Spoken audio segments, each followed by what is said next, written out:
as Muslims, their name is Ahmed, Hassan, Muhammad, Ali, or whatever.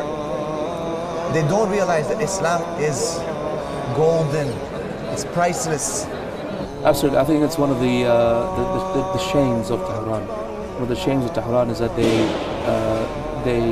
hinder people like people Ahl Sunnah, and they harm them and they hurt them and they close their mosques down and they kill their scholars, etc.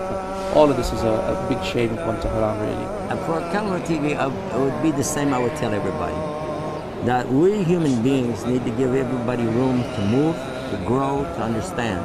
We need to be a lot more compassionate to each other. Obviously, the companions of the Prophet Muhammad, like you said, just as Jesus had disciples, the Prophet Muhammad had companions. And the Prophet Muhammad himself said in a hadith, "La tusibbu ashabi," do not insult my companions. And he said, whoever loves my companions loves me. The biggest change I've seen in myself is positivity. I don't find anything negative like I used to before. If something bad happens, it's from God. It's a lesson, you know, it's to teach us. If something good happens, you say alhamdulillah, it's from God, and you're thankful for everything. أشهد أن محمدًا رسول الله أشهد أن محمدًا رسول الله أشهد أن لا إله إلا الله وأشهد أن محمد رسول الله. بسم الله رسول الله. Perfect. ما شاء الله. إنهم فتية آمنوا بربهم وزدناهم هدى.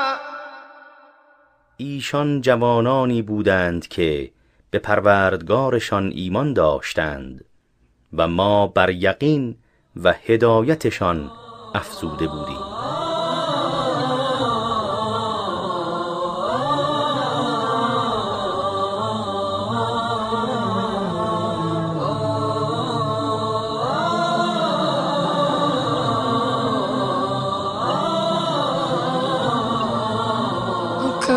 À la base, j'étais croyante, je croyais en Dieu, mais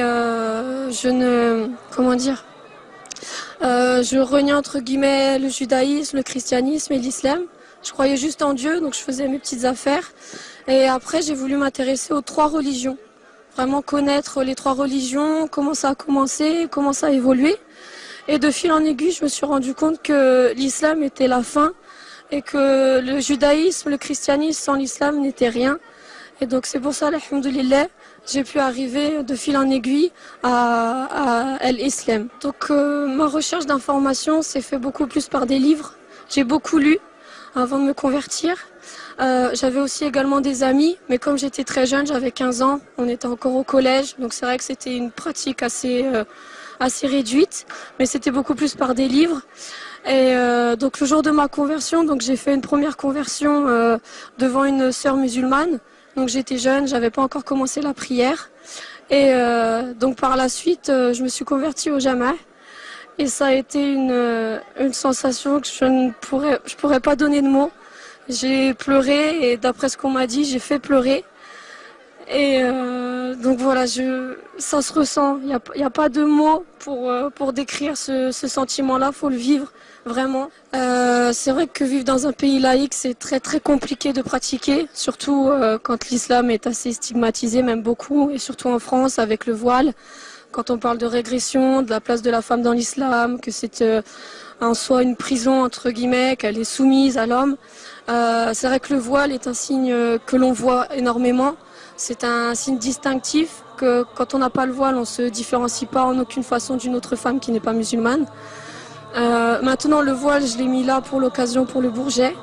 Je le mets quand je vais au Jama', mais par rapport à un contexte familial, je ne peux pas le porter. dans la vie de tous les jours. Je suis en études, j'essaie de travailler, Inch'Allah, grâce à mes études. Donc c'est très très compliqué, mais avec la force, Inch'Allah, avec le courage et la patience, le porter plus tard, Inch'Allah. C'est le but. Et je pense que les femmes qui vivent dans des pays musulmans ont une chance énorme de pouvoir le porter, et c'est pas une régression, c'est pas une soumission, bien au contraire. On le fait parce que on en a envie, on le fait avant tout pour Allah Azza wa Jal, on le fait pas pour son mari, on le fait pour nous-mêmes, pour se protéger du regard de l'homme, parce que c'est une obligation, c'est pas une pseudo-possibilité, on peut, on ne peut pas. Donc voilà, donc Inch'Allah, avec de la patience, on pourra le porter toutes. Et vraiment, je veux passer le message par rapport aux personnes qui sont dans des pays musulmans, qu'elles ne pensent pas que porter le voile, c'est une soumission. Bien au contraire, il y a de nombreuses femmes qui sont voilées, mais qui font énormément de choses pour leur communauté, qui ne sont pas soumises, qui sont dans des associations. Et en France aussi, on le voit beaucoup, qui donnent des cours, qui sont très investis dans la vie associative, qui sont très investis dans la vie collective et sociale, et que c'est pas en soi une régression pour la femme. Inch'Allah, des sœurs pourront le porter suite à ce que j'aurais pu dire, et peut-être venant d'une convertie, ce sera encore un autre poids. Si demain j'apprends que des sœurs ont porté le foulard parce que j'ai pu dire, alhamdoulilah, alhamdoulilah.